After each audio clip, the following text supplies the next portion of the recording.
everyone, this is Emma. We're live in South Minneapolis right now, outside of what was a Sheraton Hotel that is now serving those that need shelter in South Minneapolis. It's a really amazing thing that has happened here, and there's a press conference today to talk about exactly what happened here, and I think some more needs that the community has to continue this work and keep this going. It does look like it's starting to rain right now, though. Bad timing. But it's supposed to start any minute now. It's starting to rain.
I think we're about ready to get started.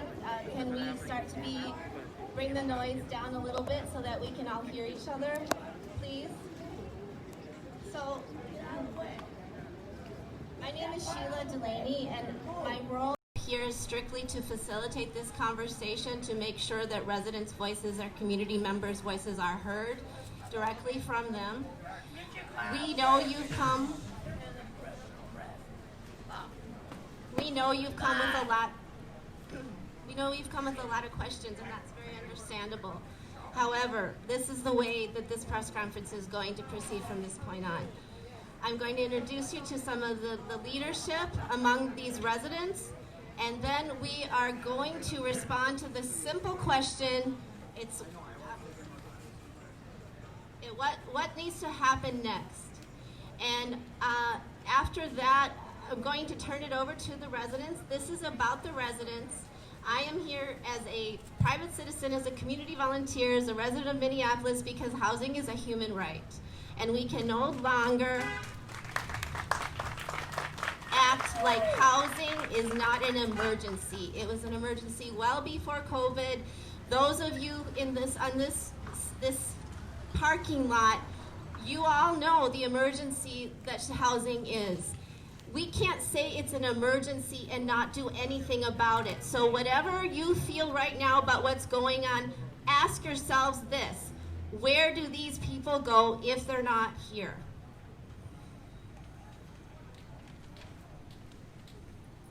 Hello, my name is Abu Bakr.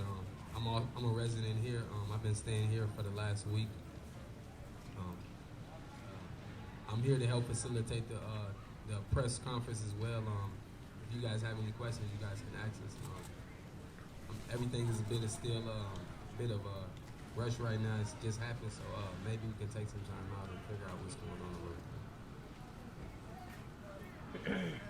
Hello, my name is Angel, and I'm from Humble Road Outreach Ministry, and we're an outreach ministry all over the place. And we're here in South Minneapolis directly. And my daughter here, Maria, she is one of the main people that was able to orchestrate a lot of this stuff. And we really want to thank and appreciate Jay and everybody that donated things here to this ministry here. We are definitely all about the housing for the homeless and just for everybody. And our motto is community helping community. So let's unite and get this under control. Thank you very much for being here. Here's my daughter, Maria.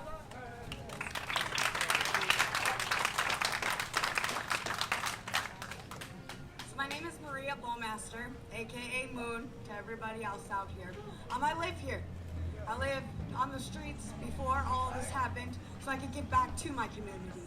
I have mental health practitioner is what my main occupation is, but I've also dealt with a lot of things like police brutality.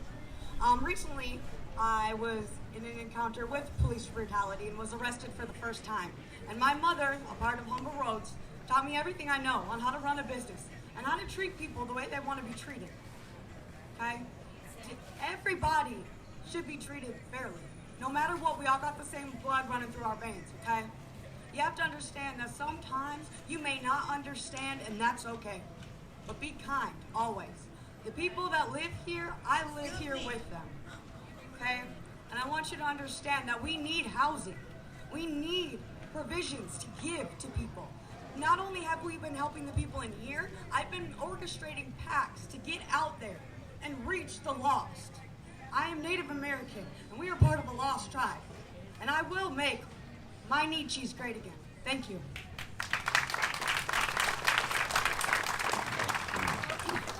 Hello, my name is Jamie. I have a hoarse voice because I've been sleeping out in the streets and in the elements. So I've been homeless for quite a while now. But just in the last 10 days, I was physically assaulted, in which I was struck with a gun. I was asleep at a bus stop, and a man accosted me to rob me, if you will. And I had nothing, so I was struck in the face with a gun, hence the black eye and the bruising of my other eye. Just 3 days ago, I was asleep in PV Park and was sexually assaulted while I was asleep. Homelessness has been an issue for a long time. Now the shutting down of this, we literally have nowhere to go. I mean, us women definitely are prey out here. Our children are prey out here. Something's got to happen. We can talk about it all day long, but if there's no action behind it, then it's just empty words. What needs to happen next? We need affordable housing. We need free housing. We need someone to petition with the owner of this place to please try to bring some order to it and keep these doors open. We literally have nowhere to go. What happens next when I'm on the streets again tonight?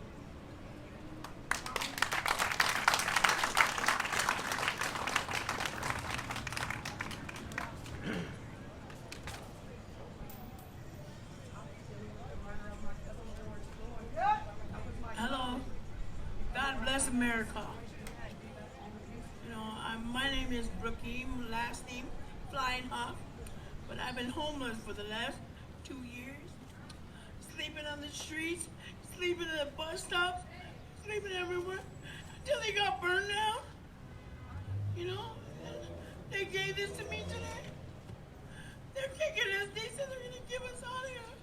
But why? Because, you know why? Because people are coming and taking advantage of the situation. You know, I'm so grateful that they gave us this place, a whole 5-star hotel. And you know what? I'm so grateful. And you know what? And no, someone gives me, because I might be on the streets tonight. I've been homeless for 2 years. But you know what? You know, I don't think that is right in the name of Jesus. I'm sorry, my throat is bad, huh?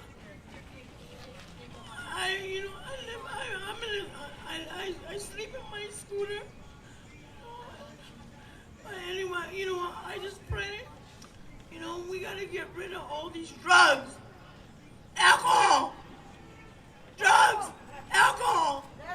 Be respectful. You got a roof over your head, and you wanna like it. You don't have to listen, but don't come in here. You know, come in here, and you know, they give us free rooms. I mean, free cable, free food, free shower, free hot water. Yes. You know, and you know, don't be coming in here taking advantage. You know, slinging drugs, slinging all that shit. You know, I ain't gonna say I'm not goody. I'm alcoholic. I like to do my drinks, but you know what, you know, and you know, but anyway, but in Jesus' name, I love y'all. God bless Minneapolis. Amen.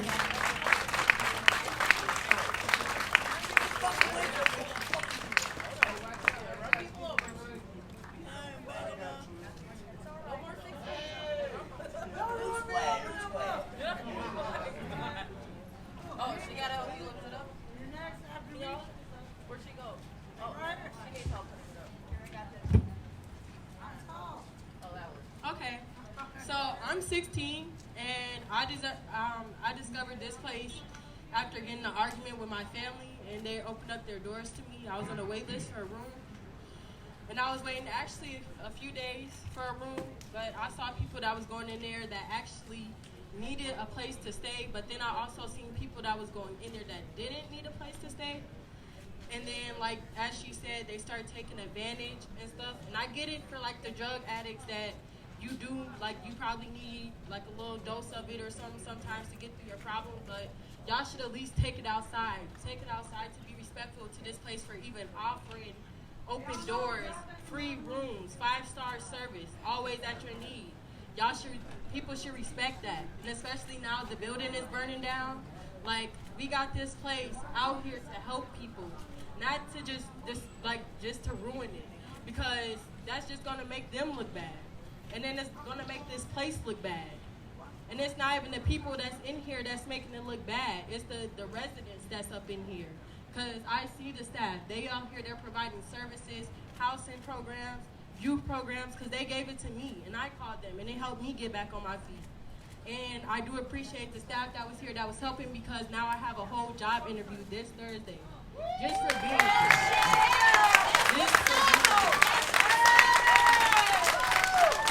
So, if anything, y'all should be worshiping and appreciating everything that they provide up in here for you guys. And don't take advantage of it. Just love it. That's all I got to say. Thank you.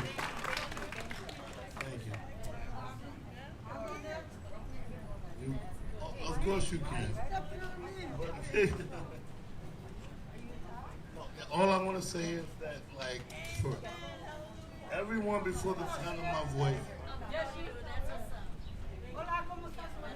I volunteer. I don't get paid for this. But I have conflict resolution skills. And that is a very valid point that all security needs to have here. Now, excuse me for the list, but I just got robbed not too long ago, so I'm missing some teeth, so I might sound like Mike Tyson, ludicrous. But anyway, but anyway, I just want to say, hey man, everything is cool here, but you have, like, in any genre, any organization, any people who do what they do. And I'm here to try to help them not do negative stuff that they do. So this is a good place.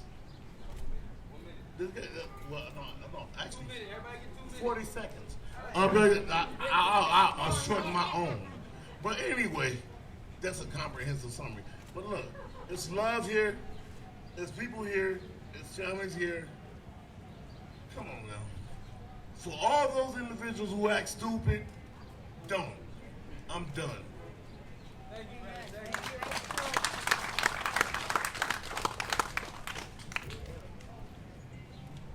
My name is Elena Garcia. We're from Humboldt Road over North Minneapolis, and we have a few buildings that we're trying to get for affordable living and housing for homeless. So if anybody has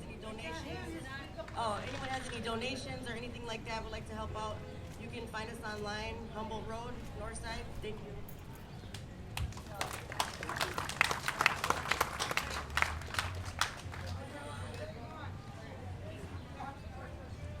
I just wanted to say something for the people that helped me and my guy and what happened to my daughter and everything. I love you guys, and I don't like to speak too much.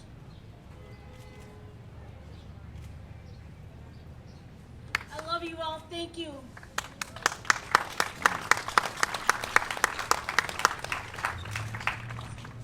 I would like to say something on her behalf. She has been through a lot. I have been here since before the stores were open, protecting and serving, because that is my life's work. We need this place. She needs this place. Thank you. Love you all.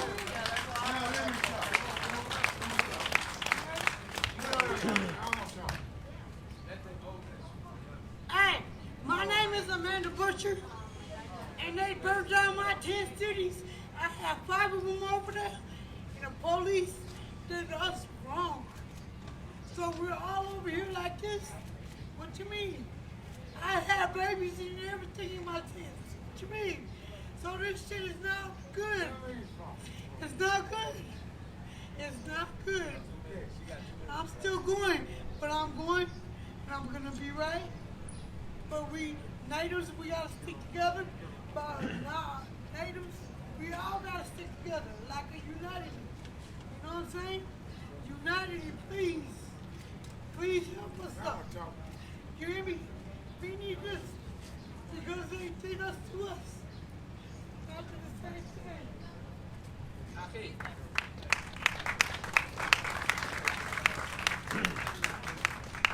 Hello, everyone. How's y'all doing? God bless all y'all. We were in different times, but God don't like us. There's been a lot going on. I'm 62. I'm one of the greatest baseball player playing. I got records in Central Illinois. We won 3 championships in a row. Could have won 5. I got a ring on, but I got 4. Because I didn't play one year. Play with it. And God bless y'all young. We live in turbulent times. And God just pray for us. Yeah, I'm 62 years old. I thank the good Lord He let me live this long. And God is good all the time. No matter what color yours, it don't matter. Black lives matter, yes it do. Any lives matter, Caucasian, Japanese, Chinese. But God bless y'all. And pray for us. Now pray. Okay? Yeah, pray for us. Because we not been living a good life. But I thank the good Lord to let me live 62 years. My first cousin was Attorney General in Illinois and a comptroller. My family had money. They had good hearts. But we be living in a simple and a dying world. But I always ask the Lord to forgive you. No matter what happened, no matter what color you are, ask our God to forgive you. Forgiveness. That's what we need. We need forgiveness. And thank you. Is there anybody else? Anybody besides this guy too? You? Okay. All right, and then is that it? Is that all the people? How y'all doing? My name is Desmond Cartwan. This is how I didn't know anything about this was open because the last time I rode past it had boards on it. You know what I mean? I got back from Chicago, like not this Saturday, but last Saturday. And when I got here from Chicago, I didn't have any place to go, man, because I don't have family here. I'm here alone. You know what I'm saying? But I stayed all night over a friend's house, so now I'm trying to figure out where I'm going to go. So as Sunday went past, Monday come around, I get locked up. I go to jail for 3 days. They let me out at 1 o'clock in the morning. And now I'm thinking as I'm putting my clothes on, where am I going to go at 1 o'clock in the morning? And it's curfew. You know what I mean? But by the grace of God, it was these people here. All these people here, staff here, who were sitting outside of that jail with a table full of cigarettes, food, drinks, and transportation here to get warm. You know what I mean? It's been a trying time for me, because just this morning, my boss called me back to work. I go back to work tomorrow at 11 o'clock. And I'm gonna leave y'all with this, man. I just ask anybody in the world that's watching this, man, don't look at the people in the situation. Look at the situation the people was in.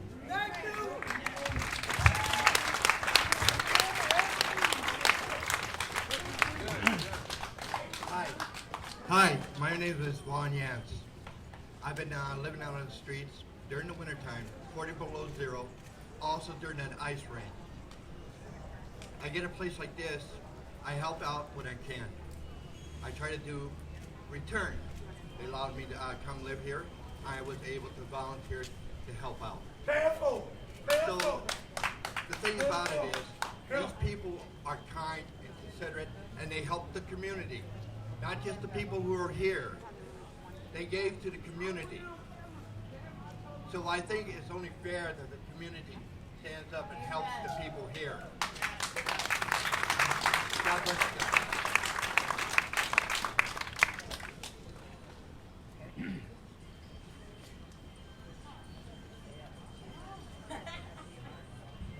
Hello, my name is Alexis, and I don't live here, but I got referred here from a friend who was recommending me get resources here. And when I first came here, it turned out I wasn't the only one who needed resources. The residents here needed help. I work for an organization called Freedom from the Streets. It's an organization that helps people who are experiencing homelessness, on the verge of being homeless, and formerly homeless.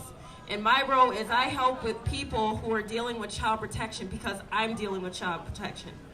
I grew up in foster care twice as a child. My 2 children are caught up in the system because of racism. And the only difference is I was with family members, and my 2 children are caught up with a Caucasian family. Now, I'm not saying that there's anything wrong with that, but my children deserve to be with their family members. Because family members deserve to be with children. The children deserve to be with family members. And why I'm here today is because I am homeless. I've been in shelters. Nobody helped me because of my color. And it's not fair that the system, attacks people because of the color or skin that they are. So I'm here for my people. May not know what people they are, but I'm here for everybody. It's not just child protection. It has to do with mental health. I got mental health. But what does that got to do with anything? We all have rights here. We all deserve to be treated fairly. So I'm here to tell the residents, no, I know how it feels to be homeless. I know how it feels to be out on the streets because I've been there. I just recently left the shelter to go in a hotel. My hotel is structured by Hennepin County. So when I first came here, I knew it was unorganized. I knew they needed help. And I'm doing the best I can. And I thank the staff for allowing my organization to come here. Now, my boss isn't here because she's the founder of the group. I couldn't get a hold of her. But I'm thankful that I'm here to help the people who needed help.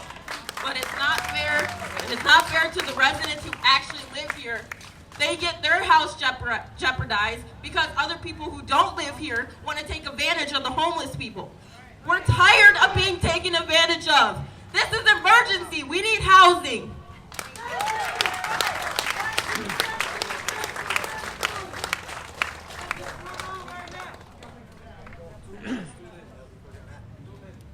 There's a lot of things I don't think people here know. There's things here that people don't know. The volunteers here, not really volunteers. Some of them are, but it's government. Government kind of did this. Came too much for them, so the government wants to pull out. I bet you a lot of people don't know that rent was paid here for a month. Anybody know that? Well, it was.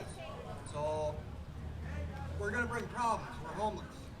We bring issues. You can't just walk away from that when you open the door. All you can, I don't know.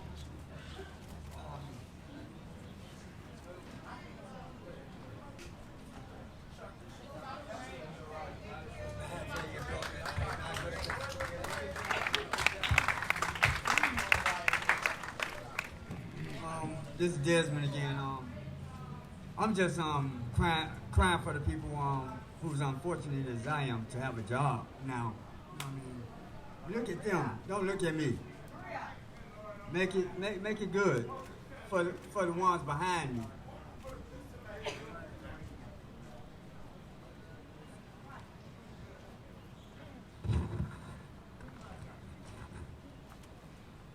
Good afternoon. My name is Patricia Torres Ray. I'm a state senator, and I am here to tell you that you are not alone.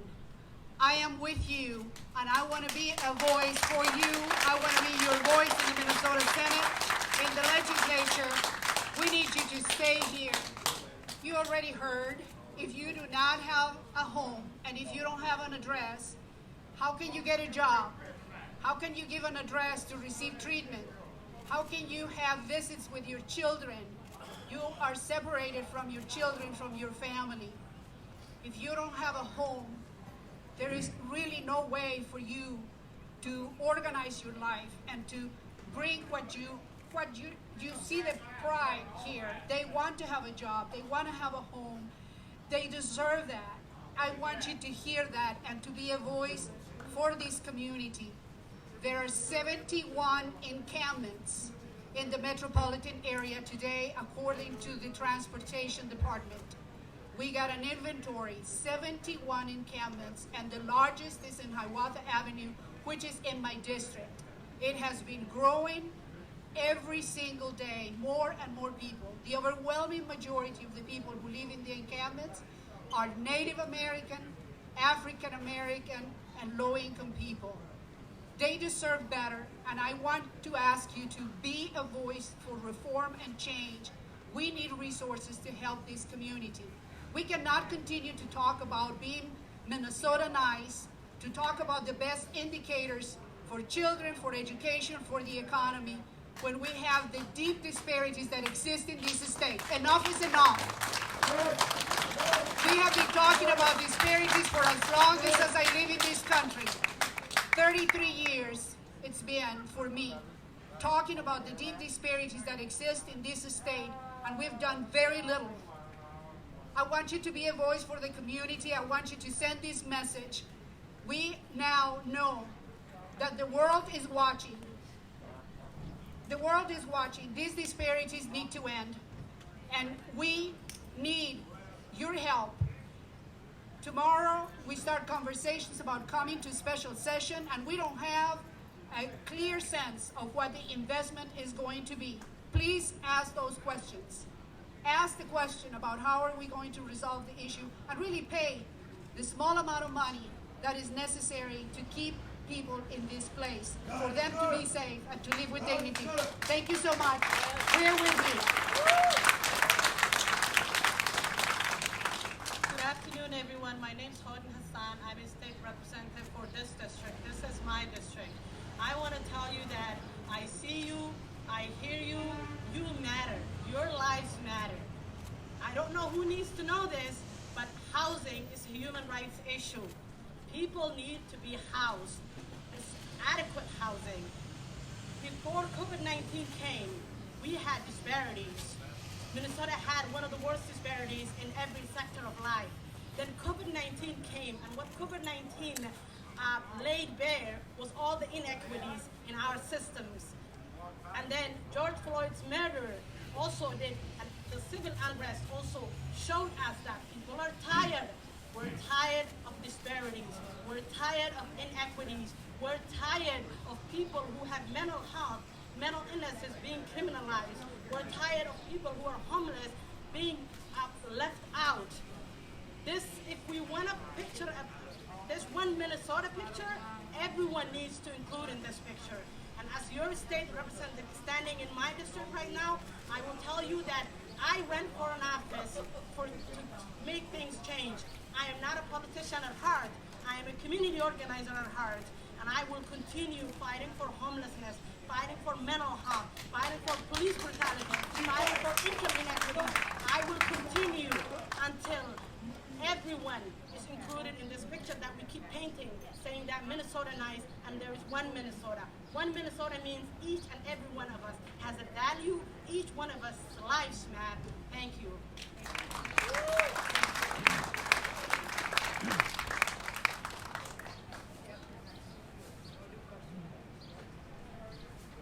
Hello, my name is Kara Carlson, and I live in this neighborhood. And I think that the residents have really said it all that needs to be said today, but I just want to say a couple words about who's here in terms of volunteers. Like me, we're a group of people. Oh, I'm supposed to talk louder. Okay. So we are a group of people that have come together. We've been working together for a few months, trying to address the unsheltered needs and during COVID, the food and water needs of people in the encampments. And last Saturday or last Friday, it was really clear that people needed to get off the streets now, that the people outside were in extreme danger from the force is coming into our neighborhood. And so we came together, and this mutual aid community care of hundreds of volunteers, thousands of people trying to contribute to join with the residents here in this effort. But we need more help, and we need solutions, and we need solutions today, not only for the immediate need, but the long-term needs of our community members. Thank you.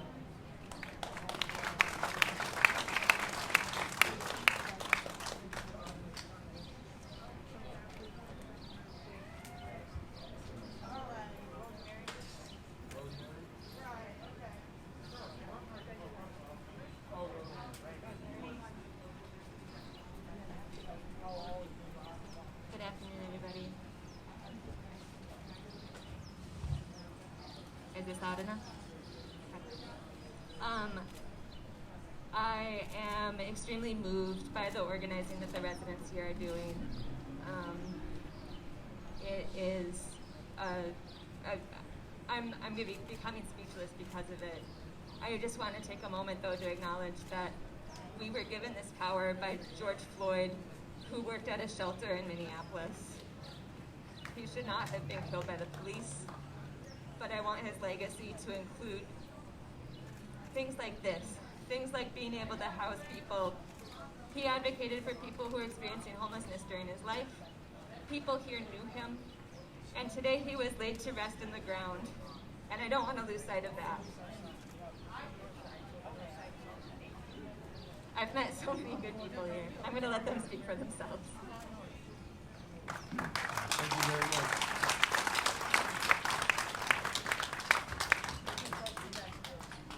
Hey, that's my brother right there.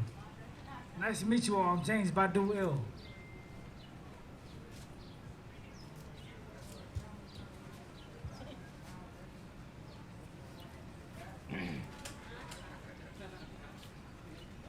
This is a place of refuge.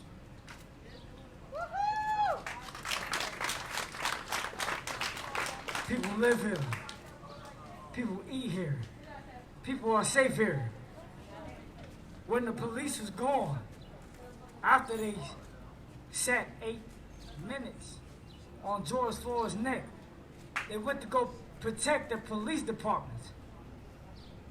But it took the community to protect these homes after the buildings got burned down.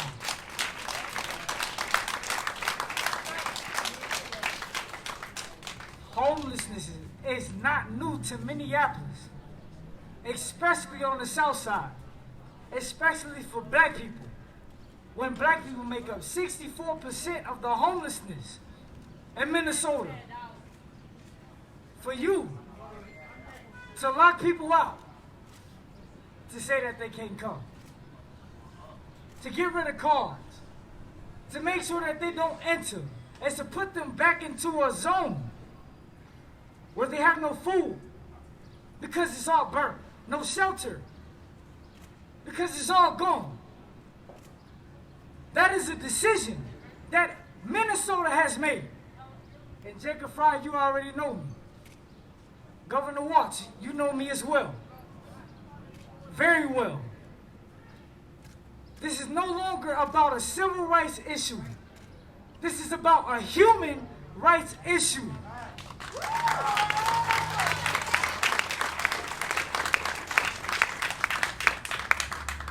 For those of us with a felony who couldn't have guns at this time to protect our community, we had golf clubs.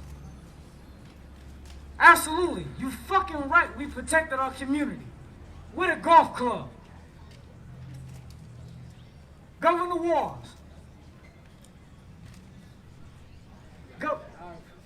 Governor Walls. The people, matter of fact, forget them. The people, all of you. Nothing happens without our consent. If this is our home, and this is where people need to be housed, this is where people will be housed, this is how it will go down, and if they have a problem with it, yes, we have guns, and we also got golf clubs. People will sleep here tonight. That is what's going to happen. We will take back Minnesota, and we're not going to rebuild it. If it burnt down, we're not going to rebuild what burnt down. We're only rebuilding what's necessary for the black people and for everybody. That's it.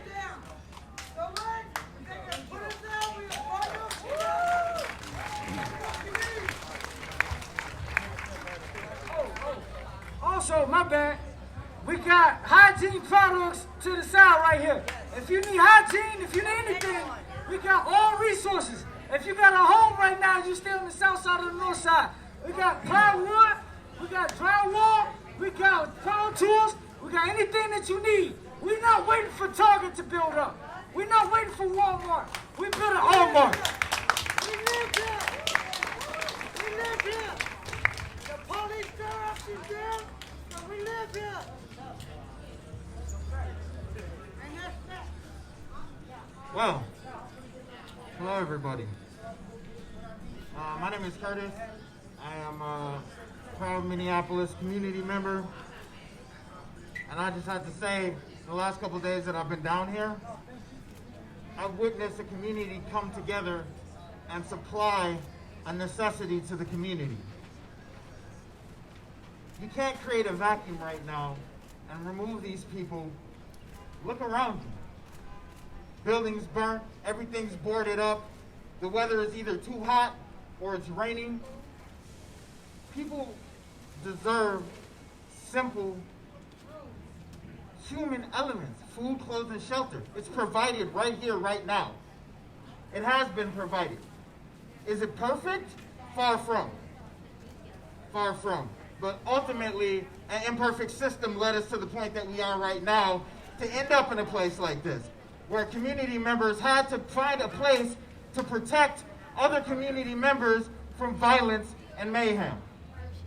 Now, a lot of that violence and mayhem came outside of our state, came to our state from elsewhere. Community members banded together and put this together. So the question is, we just came back from Homeless Day on the Hill, where we had all this talk about what people were going to do and exactly what was going to be put forth for the people. So that money's tied up somewhere, being handled, but in the wake of that, again, community came together and provided. Are we at a point to necessarily take that away? And if so, what are you going to provide in place? Because you can't do that. So ultimately, what you need to be doing is, instead of removing individuals, bringing in community organizations and community members that are willing to come here and help structure this. Now, when I say structure this, I don't mean structure this and necessarily police this, because we necessarily know what that looks like. But between a place of residents and community members to come together and make this happen, and it can be done. So for those of you at home, for those of you that are connected to organizations, for those of you that got the Era City Council members and other members on boards that can be effective, it's time to bring that in now. Bring that support in. Help the people. It's not lip service time. It's time to put action to your words. Period, point blank.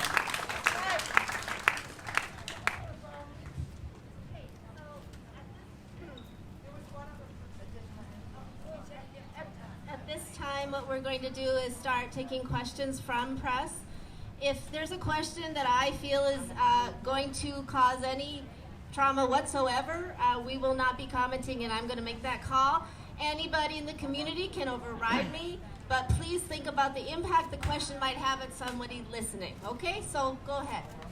Why is this closing down? Why are people moving out?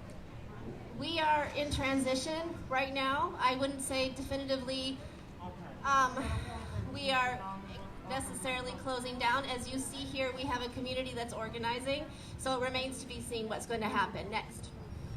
Are people not moving out? Some are. Where? Wait, no, sir, just hold on. We got to get to a lot of questions.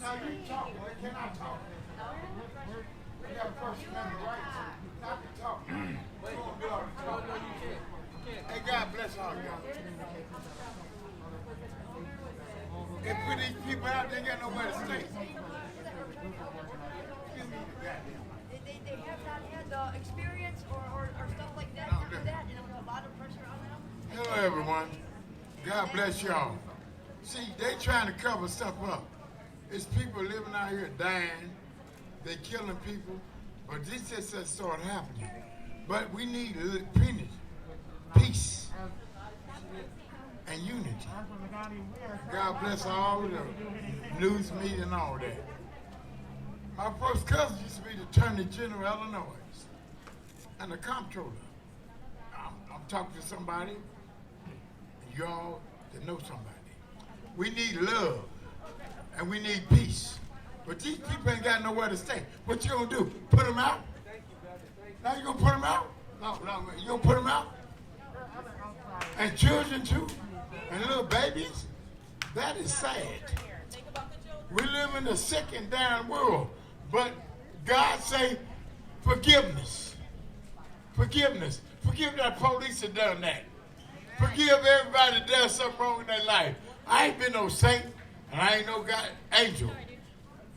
I had a guardian angel. The police almost killed me one time. Put a pistol in my head in Louisville, Kentucky. A lady walked by, and then the police almost strangled me one time. Three of them jumped on me. But see, we got to have love, and we got to have peace.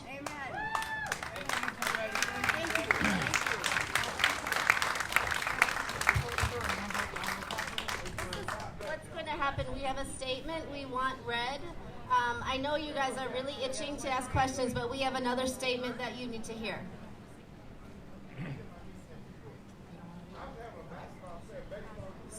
This is a statement by one of our organizers that was in the medic, is part of the medic group. As we continue to understand the need for the safety of all people here, it is important, very important to note that some of the BIPOC, Black, Indigenous, people of color, that have been leading and supporting this ongoing work have assessed the risk of imposed public trauma and decided to protect their vulnerabilities by stepping back from visibility right now. And they just want you to know that. Okay, let's go back to questions. Does anyone else have any questions? How many people are staying here right now? Would you like to speak to, who would like to answer the question, how many people? There's about 200 people here right now. And then is it the owner or who is displacing people? Who is saying that people are, why are people? I actually can't answer that question, but I have another woman that can answer that for you, right here. Maybe. What's the question? Please repeat the question. The question is it the owner or who is displacing the people from this hotel? So it feels like there's a lot of pressure to displace the folks here. We don't know exactly all the places. It might be that the owner is doing that. It might be that there's other business people in the neighborhood that feel threatened by this. Might also be, I don't even know what to say. Yeah, so. All right, next question, please. The coordinators here are overwhelmed with certain things. I can say that for a fact. I've been here since day one of it all. And I also have been out patrolling with AIM, the American Indian Movement. So it's a whole lot of factors here, sir. And have there been, the word we were receiving is that people are being evicted. Is that true? I guess I can't answer that question personally. Can you repeat it a little bit louder for us? I said we've been hearing that people are being evicted from the hotel. Is that true? That is correct. Yes. And who is doing the evicting?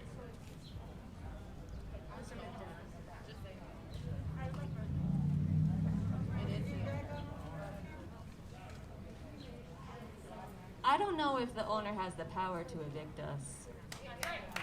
I don't know that the police in Minneapolis have the power to remove us from housing at this point. The uprising that has happened here is not just about the burning buildings, the burnt carcasses that you see around here. The uprising in Minneapolis has spread around the country. The uprising in Minneapolis has made this possible, expanded our imaginations, insisted that housing is a human right. The uprising in Minneapolis is making us rethink deep, radical changes. the thing that's displacing people is the same things that have been displacing people for 400 and 500 years. Housing is land. Native people in Minnesota are 20 times more likely to be homeless than white people. Homelessness is a continuation of land dispossession. Homelessness is a continuation of colonialism. Housing is wealth. Housing is intergenerational wealth built on stolen labor. And by providing this is a means of land repatriation. This is a means of addressing historic, deep disparities and inequality. This is pragmatic, and this has inspired a lot of people. And I don't want to lose sight of that. This is an activist project of housed and unhoused organizers. We opened this building. You're welcome.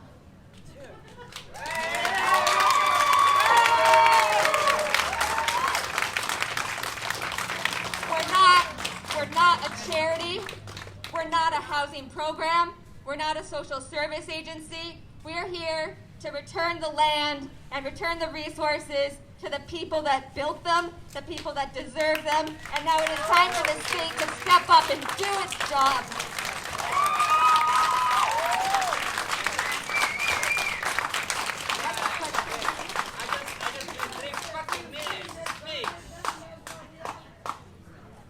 I need 3 fucking minutes to speak. For the And I'm media, not getting the microphone. I do not know if you received I'm this watching letter, my mouth. but I encourage you to read Since it I'm not giving a motherfucker speaker, because I will this speak letter with my own mouth. explains the situation. So in here, there is an issue about management and lack of payment and some violations that occur. So it's a complicated message, but you should make a copy of this with your phones so that you can explain to the public what is being said. Next question. I think we're going to go about 5 more minutes with this process, and then those of you who want to make yourselves available, you certainly may do that. Next question. Okay, is there anyone else who has anything they'd like to say? Oh, okay. I would like to thank everybody for coming here, and if we can all just take a little silence and prayer for everybody that has lost here in the community and around the world. Thank you all for being here, and have a good day. I can print guns for Native American people. All I need is 2 things, money and supplies, and I'm not intimidated to print them. So if anybody is up to the project to keep standing up for social justice and go out there and stand up, come find me. I have the intelligence to build and 3D print real guns, and I'm not scared. Hey everyone, this is Emma again. Thanks for watching. This was a press conference outside of the Sanctuary Hotel in South Minneapolis. You can see the old Sheraton logo up there. This was a Sheraton Hotel that was recently handed over to the community to house people who don't have housing. And this press conference was a chance for the community inside who have been touched by what's going on here to express themselves about this situation and a bit about some of the controversy that's happening here right now. When I get home, some of this I will chop up into smaller videos, and in the links to this video as well as those other posts that I'll make, I will include additional information, some of the press releases that the Sanctuary Hotel have made public, as well as different ways to support and donate if you would be interested in doing that, and other ways to learn more. So thanks everybody for watching. Again, this was live in South Minneapolis, press conference at the Sanctuary Hotel. intimidate